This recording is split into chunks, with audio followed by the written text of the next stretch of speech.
नमस्ते, सुप्रभात बच्चों। पिछली क्लास में मैंने बताया था आप लोगों को सूरदास जी के बारे में। वे भक्ति काल के कवि हैं और भक्ति काल में जो सगुण धारा है उस धारा के कवि हैं। सगुण धारा में भी दो धाराएं मैंने बताया था, एक कृष्ण भक्ति धारा, दूसरा राम भक्ति धारा। तो ये कृष्ण भक्ति धारा के कवि हैं। कृष्ण भक्ति धारा के कवि में सूरदास जी का नाम सबसे पहले लिया जाता है। सूरदास जी कृष्ण भक्ति धारा के प्रतिनिधि कवि माने जाते हैं।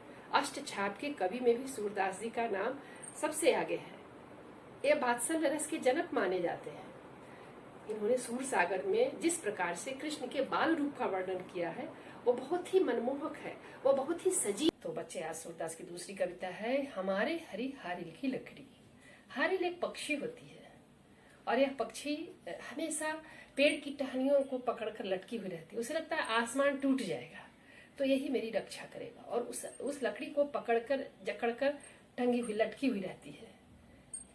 तो जब कृष्ण के सखा उद्धव ज्ञान के गर्भ में चूर हो गए थे और इधर गोपियां कृष्ण के वियोग में विरह में तड़प रही थीं ब्रज में, और कृष्ण मथुरा में राज कर रहे थे, राजा बन गए थे, तो वैसी स्थिति में गोपियों को लगता था कि कृष्ण अब ब्रज में नहीं आएंगे, हमें छोड़ दिया उन्होंने। कृष्ण, गोपियां सगुण ब्रह्म की उपासिका थी, कृष्ण के साकार रूप उनके हृदय में बसा हुआ था, इसलिए वो चाहती थी कि कृष्ण लौट कर मेरे पास आ जाएं। अब पूर्व में जो कृष्ण और गोपियों ने जो रास रचाया था जमुना के किनारे कदम की डाल पर या कहीं भी बाग बगीचे कहीं भी उनके साथ जो समय बिताया था, गोपी और कृष्ण जो एक साथ समय बिताए थे, उसको याद कर करके गोपियां तड़प रही है, विरह की आग में जल रही है।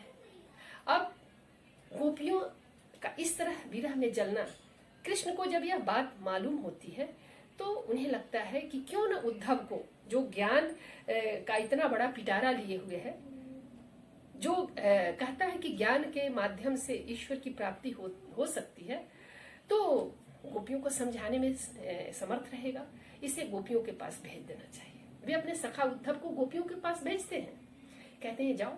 उद्धव जी आते हैं, गोपियां के बीच में बैठते हैं, गोपियों को बताते हैं कि ये जो कृष्ण के वियोग में आप लोग तड़प रहे हैं, सगुण ब्रह्म के वियोग में तड़प रहे हैं, इससे अच्छा है कि आप योग साधना करें और उस योग साधना से आप कृष्ण के बाल रूप, कृष्ण के यौवन रूप, हर रूप का आभास करेंगे, अनुभूति करेंगे, सुख मिलेगा।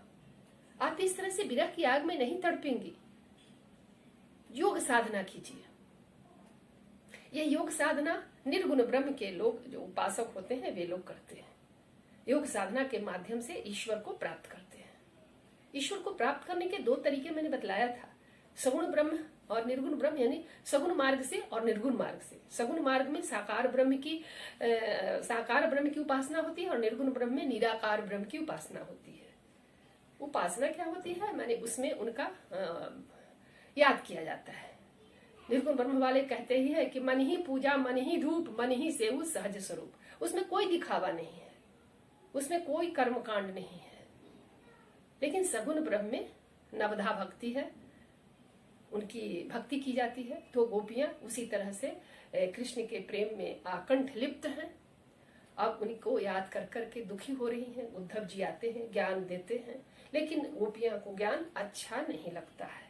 वो कहती हैं कि नहीं, मैं इन आपके योग साधना को मैं नहीं स्वीकृत कर सकती, मेरा मन उसे एक्सेप्ट नहीं करेगा, क्योंकि हमारे हरि जो थे, कृष्ण जो थे, वे हारिल की लकड़ी की तरह मेरे जीवन का आधार है।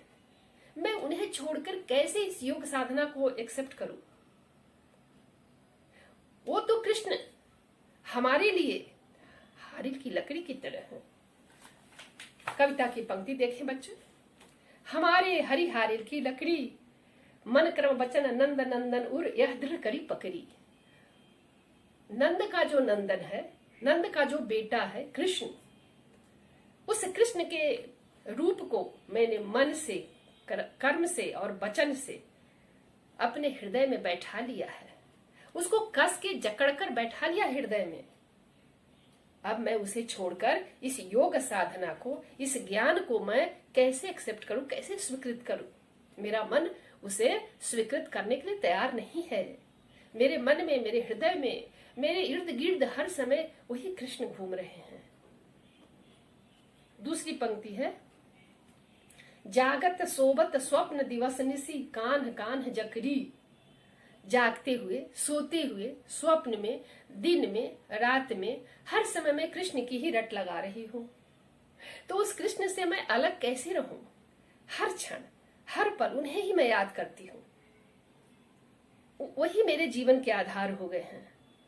और आप इस योग को सिखाने आए हैं, योग साधना को सिखाने आए हैं, जो मेरे लिए बहुत ही कठिन है। इस योग साधना को मैं कभी न किया है, न कभी देखा है। यह तो मेरे लिए कड़वी ककड़ी की तरह है।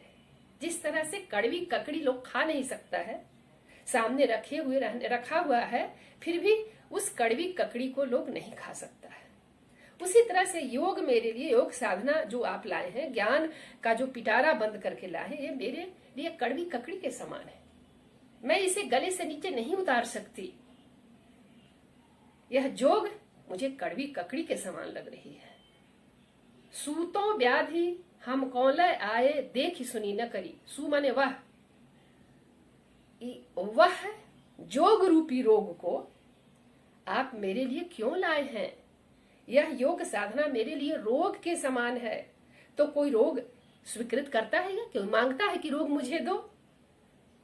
मैं इस रोग को नहीं ले सकती। इस योग साधना को ना मैंने देखा है, न किया है, न सुना है, न मैं जानती हूँ। मैं अबला हूँ। मैं कृष्ण के प्रेम में आकंठ लिप्त हूँ। अब उस प्रेम सागर में यह ज्ञान की गठरी नहीं डूब सकती। या तो सूर तिन्हीं सौंपो जिनके मन चक्री।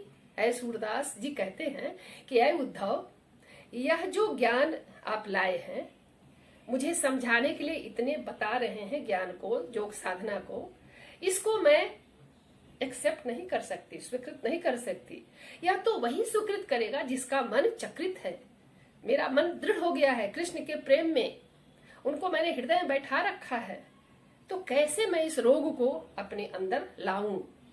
कैसे मैं इस कड़वी ककड़ी को अपने गले के नीचे उतारूं? तो बच्चे, इस तरह से सूरदास जी इस दोहे में गोपियों के माध्यम से सगुण ब्रह्म का विजय दिखाते हैं। उद्धव जी आते हैं, अपने ज्ञान का पिटारा खोलते हैं। वे निर्गुण ब्रह्म के उपासक थे, इसलिए योग साधना की बात करते हैं। और गोपियों को जब कहते हैं तो गोपियां तिलमिला जाती हैं और ऐसे तिलमिलाकर जवाब देती हैं कि उद्धव जी हार मान जाते हैं।